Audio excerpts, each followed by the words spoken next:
আসসালামু আলাইকুম বন্ধুরা, আজকে আমি আপনাদের সঙ্গে শেয়ার করব চিকেন ফ্রাই। আমি এখানে 1.5 কেজি চিকেন নিয়ে নিয়েছি, ভালো করে ওয়াশ করে কাট করে এর মধ্যে আমি লেবুর রস ও নুন দিয়ে দিলাম। নুন দেওয়ার পরে কিছু প্রয়োজনীয় মশলা, যেগুলো আমাদের বাড়িতে সবসময় পাওয়া যায়।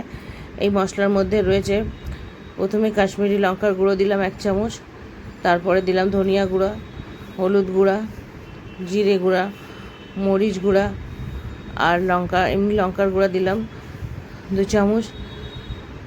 আদা রসুন বাটা দেবো 3 চামচ মতো।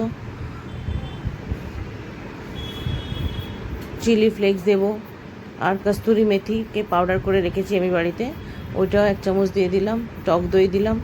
টক দই দেওয়ার পরে এই সমস্ত কিছুকে ভালো করে চিকেনের সঙ্গে হাত দিয়ে মেখে নিলাম, যাতে পুরো সব চিকেনের গায়ে মশলাগুলো লাগে। এইভাবে ভালো করে মেখে নিয়ে এক চুটকি খাবার সোডা দিলাম আর 2 চামচ কর্নফ্লাওয়ার এর সঙ্গে অ্যাড করলাম, আর ডিমের সাদা অংশটা দিলাম কুসুমটা বাদ দিয়ে। এটা দেওয়ার পরে আবার একবার ভালো করে মেখে নিলাম।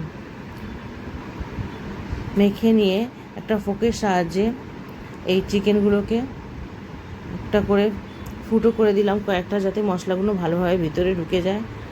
এইভাবে ফুটো করার পরে এটাকে ঢেকে আমি 3 ঘন্টার জন্য ফ্রিজ করে দিলাম।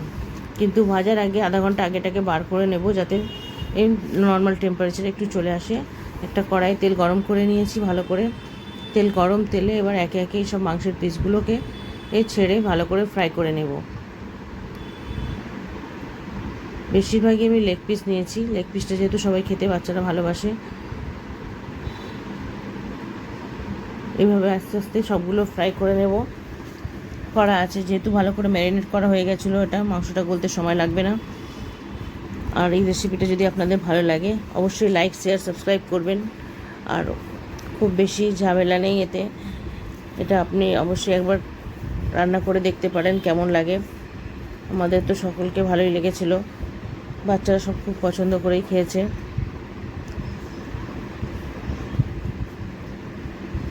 আর এর সঙ্গে আপনি চাটনিও অ্যাড করতে পারেন।